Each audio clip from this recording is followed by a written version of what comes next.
What I love about my soft curl tong, it gives me the ability to create incredible texture, incredible finish and incredible movement without actually having to think about it. As a session stylist, I work with a lot of music artists, and the soft curl tong gives me confidence that my curls are going to last the whole way through their performance.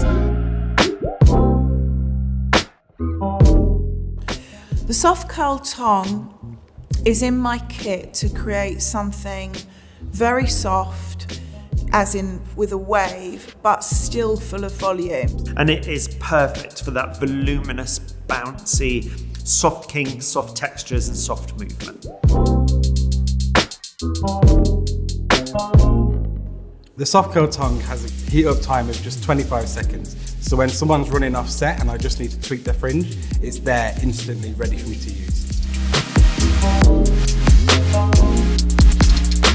The GHD soft curl tong has a 32mm barrel. It's perfect for creating soft glamour waves, but also a big faux blow. There is absolutely no tugging or pulling of the hair. This hair slips perfectly through. I don't know anyone that doesn't love the curl that they create with it. Kind of for everyone.